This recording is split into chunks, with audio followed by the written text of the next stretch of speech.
ಮಹಾಲಕ್ಷ್ಮಿ ಮದುವೆ ಸೋಮವಾರದಿಂದ ಶನಿವಾರ ಸಂಜೆ 6:30ಕ್ಕೆ ನಿಮ್ಮ ಸನ್ ಉದಯದಲ್ಲಿ. ಅದಕ್ಕೆಲ್ಲ ಕಾರಣ ಕೇಳಬಾರ್ದು. ನನ್ ಮೇಲೆ ಅಷ್ಟೊಂದ್ ಪ್ರೀತಿ ಇದ್ದೋನು ನಿನ್ನೆ ರಾತ್ರಿ ನಾನು ಅಷ್ಟು ಪ್ರೀತಿಯಿಂದ ಅಡ್ಗೆ ಮಾಡಿ ಬಡಿಸಿದ್ರೆ ಒಂದ್ ಥ್ಯಾಂಕ್ ಯು ಕೂಡ ಹೇಳಲಿಲ್ಲ, ಹಾಗೆ ಓಡೋದೆ.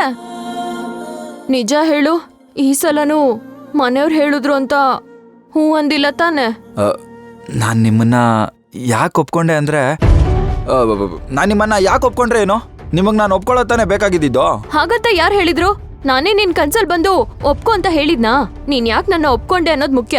ಫಸ್ಟ್ ಅದನ್ನ ಹೇಳು. ನಂಗೆ ಹೋಟೆಲ್ ಹೋಗೋಕೆ ಟೈಮ್ ಆಯ್ತು, ನಾನು ಇನ್ನೇವಾಗಾದ್ರೂ ಹೇಳ್ತೀನಿ. ಕೊನೆ ಪಕ್ಷ ಮನೆಯವ್ರು ಹೇಳಿದ್ದಕ್ಕೆ ಒಪ್ಕೊಂಡ್ಯೋ ಅಥವಾ ಮನ್ಸಾರೆ ಒಪ್ಕೊಂಡ್ಯೋ ಅಂತನಾದ್ರೂ ಹೇಳ್ಬಿಟ್ಟು ಹೋಗು. ನಾನು ಯಾವಾಗಲೂ ನಮ್ಮ ಮನೆಯವ್ರು ಹೇಳಿದ್ನೇ ಕೇಳೋದು, ಆದರೆ ಈ ಸಲ ನನ್ನ ಮನ್ಸು ಹೇಳಿದ್ನೇ ಕೇಳಿದೆ.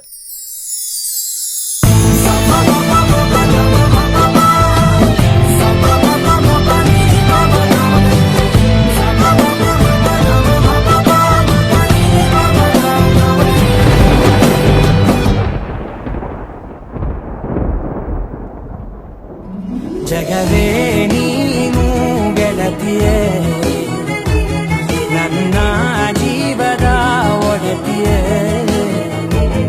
ಉಸಿರೇ ನೀನು ಗೆಳತಿಯೇ, ನನ್ನನ್ನು ನಡೆಸೋ ಸಾತಿಯೇ. ಜಗವೇ ನೀನು ಗೆಳತಿಯೇ, ನನ್ನ ಜೀವದ ಒಡತಿಯೇ,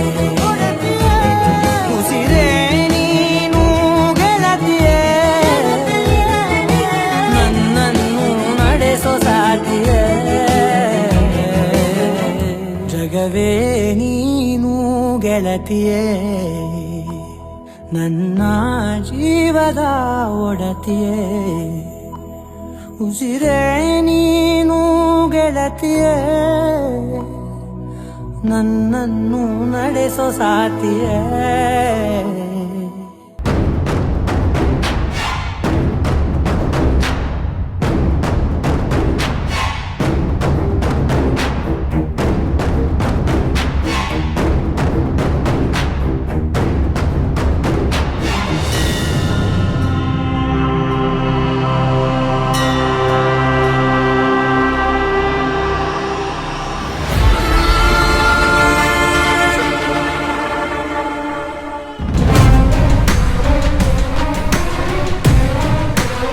ಇವರಿಬ್ರು ಇನ್ನೂ ಎಂಗೇಜ್ಮೆಂಟು ಆಗಿಲ್ಲ, ಆಗ್ಲೇ ಹನಿಮೂನ್ ಮಾಡ್ಕೋತಿದ್ದಾರೆ. ಈ ಕೃಷ್ಣ ಒಪ್ಕೊಂಡ್ ಮಾತ್ರಕ್ಕೆ ಈ ಮದ್ವೆ ಆಗತ್ತೆ ಅಂತ ಭ್ರಮೇಲಿದ್ದಾರೆ ಈ ಮನೆಯವರು. ಅದ್ ಹೇಗೆ ಇವರಿಬ್ರು ಮದ್ವೆ ಆಗತ್ತೆ ಅಂತ ನಾನು ನೋಡ್ತೀನಿ.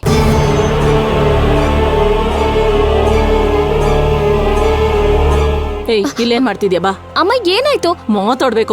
ಏನ್ ಮಾತಾಡ್ಬೇಕು? ಬಾಯ್ ಮುಚ್ಕೊಂಡ್ ಬಾರೆ. ಅಮ್ಮ, ಏನಾಯ್ತು ಅಂತ ಹೇಳ್ತ್ಯಾ? ಅಮ್ಮ, ಅಯ್ಯೋ ಅಮ್ಮ, ಯಾಕೆ ಒಳ್ಳೆ ದನ ಹೇಳ್ಕೊಂಡ್ ಬರ್ತಿದ್ಯಾ? ಏನಾಯ್ತು ಅಂತ ಹೇಳು. ಹುಷೆಲ್ಲ ಬೇಡ, ಏನು ಕೇಳ್ಕೊಂಬಂದೆ ಅಂತ ಹೇಳು. ಬಾಯ್ ಮುಚ್ತೀಯಾ? ಚಿಕ್ಕ ಮಗುಗ್ ಹೇಳ್ದಂಗ್ ಹೇಳ್ದನಲ್ಲೇ. 4 ಕತ್ತೆ ವಯಸ್ಸಾದ್ರೂ ನಾನ್ ಹೇಳದ್ ಮಾತ್ರ ಅರ್ಥ ಆಗಲ್ಲ ನಿನ್ಗೆ ಅಲ್ವೇ? ಅದೇನೋ ಆಟಮ್ ಬಾಂಬು ಸುಡುಗಾಡು ಅಂತೆಲ್ಲ ಹೇಳಿದ್ಯಲ್ಲ, ಏನಾಯ್ತು ನೀನ್ ಆಟಮ್ ಬಾಂಬ್ಗೆ? ಈಗ ನಂಬುಡಕ್ಕೆ ಬಂತು ನೋಡಿದ್ಯಾ?